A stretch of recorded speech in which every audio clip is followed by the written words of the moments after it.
So, Hell's March. Well, now we have TERF March. Yeah. The TERFs are on the march. And what are they up to? Well, in the UK, TERF Island, as it is known by the Yanks, we are having quite the time. So if we go to the first link here, we can see the biggest newspaper in the UK, the Daily Mail. There are a bunch of smear merchants, but they also did decide to lead with this story, exclusive. The brave women launching what they call the most significant female movement since the suffragettes. And as you can see, respect my sex if you want my vote, being the slogan there. I can't believe that the significant female movement of our time is just, yes, women exist. Yes. So this is how far we have fallen. Like women, before, women were going like, we deserve the vote. Now they're going, yes, we exist. I'm very much in favour of this because, as the same in all of the Anglosphere nations, women as a group predominantly vote left, as in just, I think it's like 55% to 45%, something like that. It's not I wouldn't huge. be surprised. But, it is what it is. But also the fact that, well, reality is important, and the left has completely abandoned reality on this point, and in which case, no votes for you. Very much in favour. I think the TERFs are doing a good thing here. I'd love to see it play out. If we go to the next one, we actually have an opening spread in the biggest newspaper in the UK as well, saying here, respect my sex if you want my vote. And then it's wonderful. Oh, this was actually written by Mayor Forstater as well. Yes, a lady who was taken to a tribunal over saying that women are women. I believe she was the woman who J.K. Rowling came out in defence of that led to the whole cancelling in the first place, wasn't she? Yeah. I love how she starts off the article by just saying, can women have a penis? That's the opening line. We won't go through the whole thing. The question of our time. That's the biggest question in British politics. We won't go through the whole thing. It's pretty much, I imagine, arguments that many people would have already heard. But I will check out a section here called What is a Woman? An easy question for many, but not for these politicians. And they have a list of politicians. I'm going to read some of them. Because they're all leftists. And it's all amazing. Because of course it is. Emily Thornberry, her response to What is a Woman? People are complex and they are different. It is up to your listeners to decide if I have given a full answer. Schrodinger's woman. I guess you figure it out. No, but also just they're complex. I hope that's been enough of an answer. Yep. No, it wasn't. You morons. That's didn't the ask answer that people strawman Tim Pool is giving. It's just complicated, man. Yeah. Woman, man. That's Labour front bench. So that's I haven't heard Tim Pool's actually take on this, so I don't know. I know. I was just talking. Tim Pool in general is kind of strawman of every subject. He's like, it's complicated. Fence, yes. Lisa Nandy, another Labour front bench. What does she go with? I think trans women are women, and they should be accommodated in a prison of their choosing. The Labour Party, pro-rape. Fantastic, because that's what that leads to. We've done this in the UK, and it did lead to this. I mean, it's not funny, really. Do paedophiles get to choose to be in juvenile detention centres? You just get to choose your own now, guys. Trans children are children. That's Labour Party policy. We then have the Welsh nationalists, also leftists, because nationalism in the UK is a meme. Plaid Cymru decided to go with some women have penises, some women have vaginas. Okay. Okay. Didn't answer the question. Again, just if you want to be a woman, you can. Right. A left, also, again, failing. Nadia Whittam, she went with the Labour Party should educate those who are ignorant rather than ideological, and if they don't respond to education, transphobes should be expelled. The re-education camp policy. And they specifically state we are re-educating you into our ideological foundations. Yes. Okay. The ignorant. Whereas those who ideologically disagree with us, the counter-revolutionaries, the TERFs, they are to be expelled. The feminist roaders. Presumably just from the party, these feminist roaders will be sent out, but maybe from all of society. Maybe they'll be sent to a concentration camp where they can concentrate very hard on what is a woman. But anyway, that's Nadia Whittam. That's a Labour MP. Cool. And then we have David Lammy, who decided to go with those who want to deny male access to women's spaces are dinosaurs who want to hoard rights. Yes, all of these rights are mine. Yes. It's like the liberal value that the number of rights are equal to the number of people. David Lammy, of course, doesn't agree with this. No human rights for you. Stay away. You could just make up these rights. Like, these people, they imagine that women are like Smaug, just sat on their gigantic mountain of rights. He's not entirely wrong in that aspect, because, of course, this is the modern predicament we're in. I mean, women do be gold digging sometimes, but...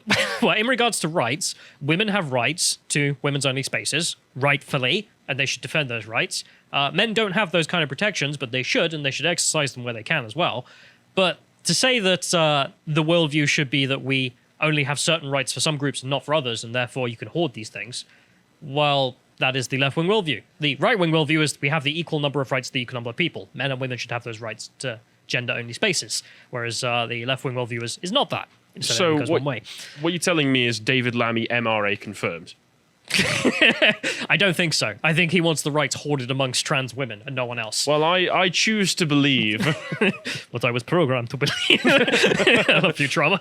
Anyway, but the best one in here, and I've saved it for last because it is the best one, is Sadiq Khan, Mayor of London. If you go to the next link, you can see his response. The questioner asked, do you think some women have male reproductive organs? Khan responded, you're in danger of inciting hatred against people by asking that question. Big brain take. Big brain. If you dare ask the question, do women have penises? You're inciting hatred. And that's not just Khan being a blowhard. In the UK, that's a crime. And he's the mayor of London, the head of the Met Police, effectively. Threatening the interviewer with that question, which is just saying, by asking that question, do you want to be investigated, comrade? That's not proper.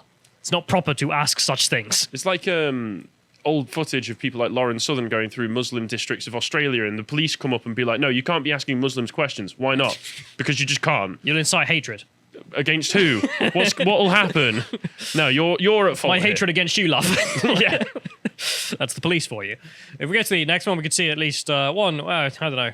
This Rosie Duffield here, a now rightist, I'm told by the left, which is her saying that she's come out and supported this movement, saying respect my sex if you want my vote. She's likely to die on her knees though, because she runs in Canterbury, which is where I went to university, and the vote there is entirely controlled by the university body. So good luck to her. Probably not going to go well. But even then, don't really like her because she also said that dressing up as a geisha was cultural appropriation, and the local bar that did that should be shut down. This is the thing that a lot of people point out as well, which is that a lot of the TERFs or the classical feminists or are kind of opened up the gateway to a lot of the absolute nonsense that we have to suffer through nowadays. Yeah, I mean, and I think that's a rightful criticism. I don't know much about Maya's perspective on this, but on Rosie's perspective, I can absolutely say, as her being my MP, I wrote to her about Count Dankula when we ran the campaign.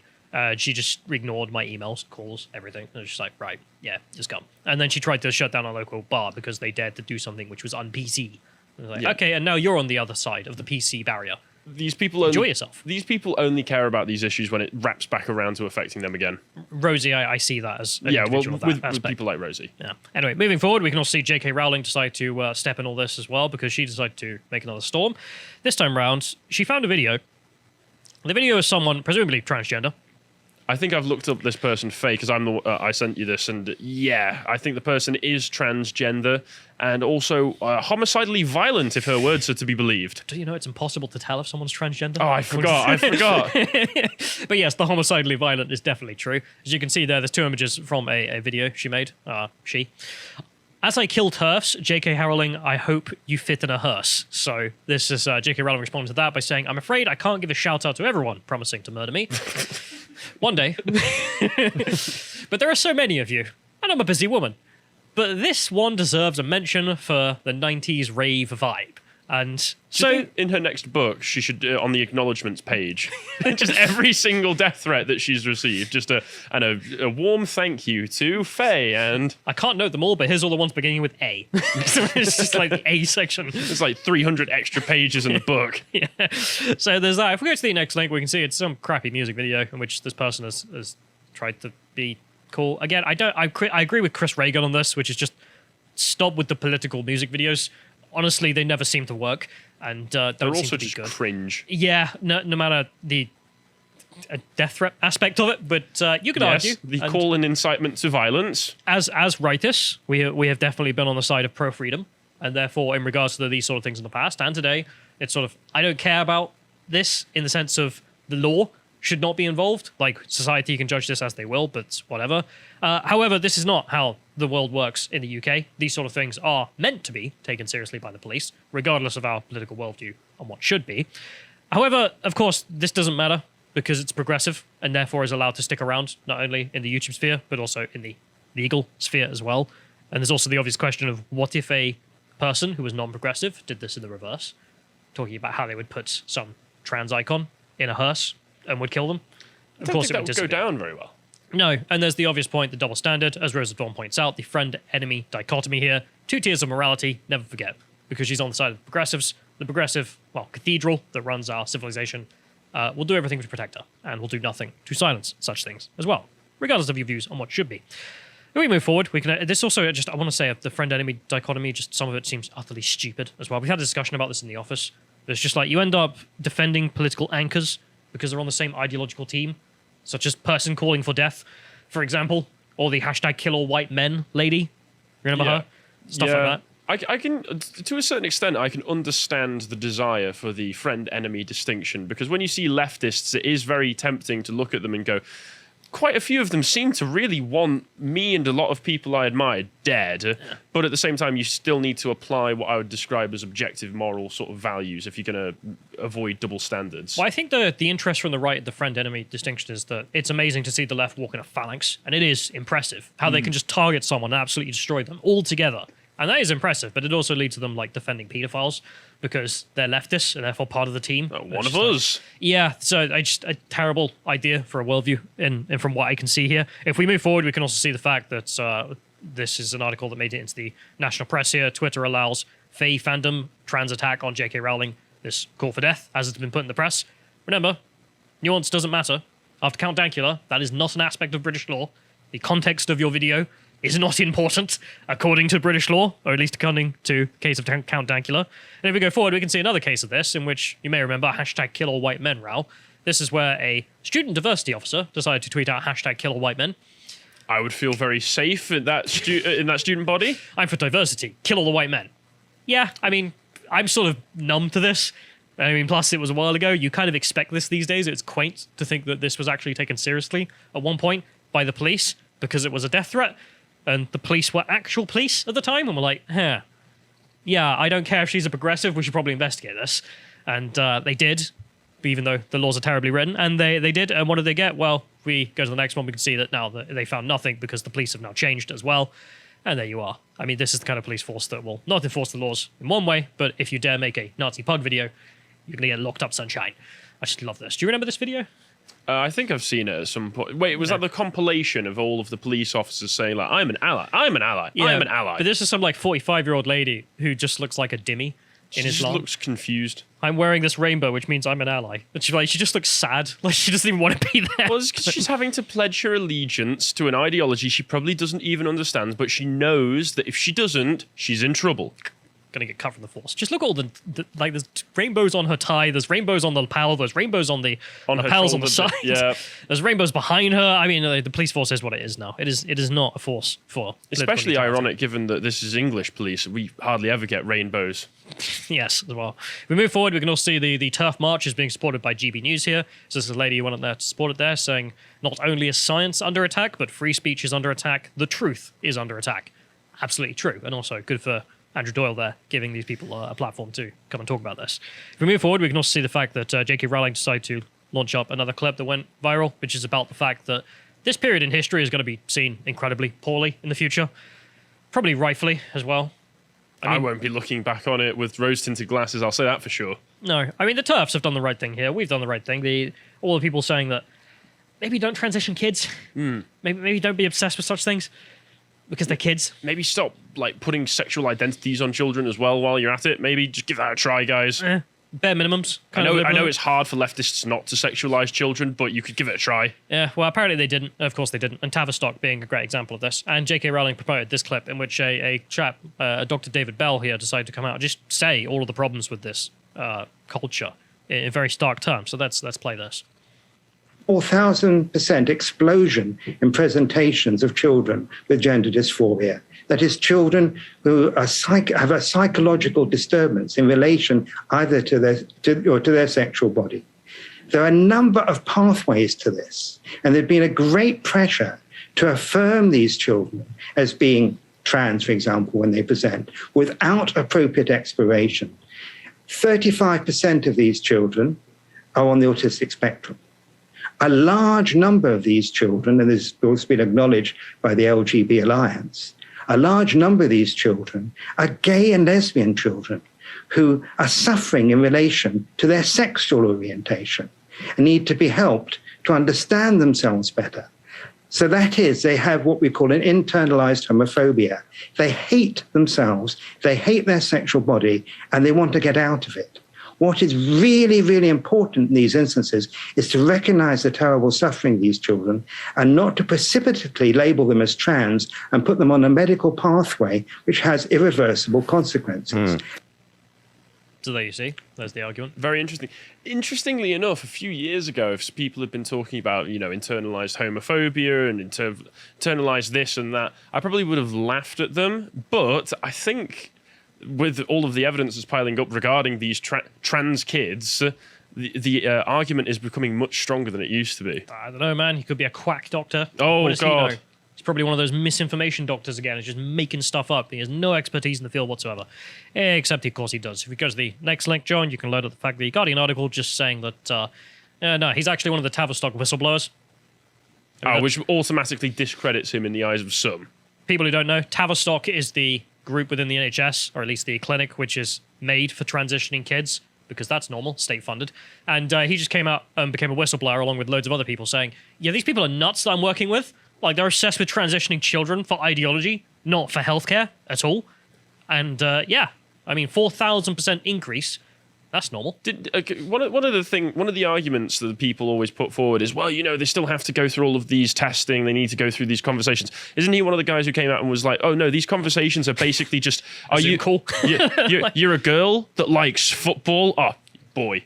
Yeah, some of them were, I think the lowest was like 35 minutes? I think someone had on a Zoom call before they were given the hormones. Jesus It's just Christ. like, it's an absolute show of an organization. But also the point he makes about the homophobia as well being apparently completely true, which is you get parents from all kinds of cultural backgrounds, won't say which ones, saying that their son or daughter definitely isn't gay, because that'd be haram. So they're trans. They must be a woman instead. Yeah, just Allah got the body wrong. It's not like that's, standard practice over in some countries or anything. This isn't just Islamic, of course, but the best example of this in practice, in law, is, of course, in Iran, in which this is the case. If you were caught having homosexual sex, or even a rape victim of homosexuals, rape, you have the option in the court of death penalty or transition. So lose your head or lose your... So people go with the second one. They go with the obvious choice, sadly enough. So that is also just a reality. If we move forward, we can also see, speaking of hoarding rights, as Mr. Lammy put it, this story made me laugh. So we load this up. You can see I'm a hypocrite loading up this, which is widows to keep marriage veto. Women whose husbands want to become transgender will not be trapped in same-sex partnerships, Liz Truss has pledges. Oh, good job. There wouldn't be same sex in the first place. That's just, we've got a veto on transitioning. So women whose husbands want to transition will be able to veto the change Minister for Equalities and Women, Liz Truss, has promised. They're stealing my rights as a man again. They're stealing my rights as a man to become a woman. So it's weird framing here, because as they mentioned, the current law actually is for both, it seems. So if your wife wants to transition as well, you have veto over that in the sense of... Oh, okay. Not in, you can't do that because I'm the man of the house. That's not British law yet. But you can't do that and keep the marriage. So the marriage has to be redone if the partner wants to transition. So that right will be kept within law. Why are we humouring all of this when we're having to come up with all of this nonsense to go along with it? You'd think, but that's the thing. Like, she's the women's minister for the Conservatives, and she's like, yeah, I think we should maybe keep that right. Apparently, the leftist parties are all pushing for, no. Like, if you're married to your wife and your wife wants to become a man, nope, you can't do anything about it. You can't get unmarried. Well, You have to just live with your husband. No. Yeah, it's like you marry the person that you meet. It's like with, because I have to say, Elliot Page and his wife got divorced, I think, because his wife was like, well, I married a woman. I'm a lesbian. I don't like penises. Goodbye. Yeah, and apparently this is being smeared as like spousal veto. It's like, good. I pray to God that it stays. Oh my God, my partner will get a say in the marriage? No. I should bloody well hope so. I mean, if you're married to a woman and she says, actually, I'm a man, I'm going to also, if you divorce me, I'm going to take half your stuff now. I mean, this does seem unfair. It's like, wait, no, if I they should be able to just cancel the whole thing. If they end up both men, who gets the half? I don't know. What if you transition as well? Just claim you're a woman. So then you get half of their stuff for the rest of your life. Yes. Although the framing here we found a way to play the system, boys. The framing here is, of course, it's a special privilege for women here, although that's not it in law. Although I wouldn't be surprised if the law is changed and then men get messed over there, which, to be honest, I don't think the Conservatives will have the spine to defend. But if we move forward, we can also see some more news in this aspect, which is the women have started rising up, which is good to see. We did call for this, so I'm glad to see it. Trans athletes must compete in a separate category or countless young women's sporting dreams will be smashed, Olympic gold medalist Nicole Cook says. Fantastic. I'm glad to see that some women in sport are starting to realise that there won't be any women's sport the way this is going, and saying that, no, okay, you guys need a separate category, or this needs to just stop. Like, we can't compete against men and have this be fair. And I thought I'd end this off with just a last aspect here, which is that LGBTQ are becoming less popular. Could you guess why?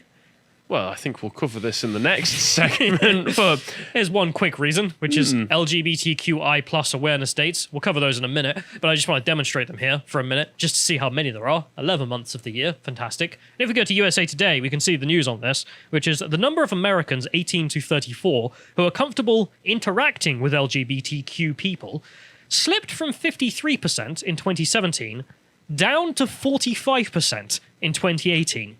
The only age group to show a decline in this period. I wonder if it's anything to do with this whole coming for our children business. The Zoomers want you back in the closet, boys. No, it's not to do with homosexual acceptance. I don't believe in the slightest. I think this is to do with the alphabets, again, which is just they are a separate group from people who are people and gay. Instead, they are the alphabets and only the alphabets. Their lives are being queer, and that is it. The be-all and end-all of their personalities. Anyway, so that's the TERF March, which is finally coming back. I can see in the political sphere in the UK, which I'm really pleading goes well, because I want to see some groundswell on that one. But also on the sporting front, which is to say at least gold medalists coming out and saying, yeah, no, we're not competing with men. It's not happening. These people need their own category. Good on them. If you appreciated that segment from the podcast, The Lotus Eaters, you can go to lotuseaters.com to get access to all the premium content we have on the site, such as the Epoch series that Carl and Bo do together, this one on the life of Napoleon. And if you want to find out what else we're bringing out, you can always check out Carl's Getter at Carl Benjamin on Getter. Thank you and goodbye.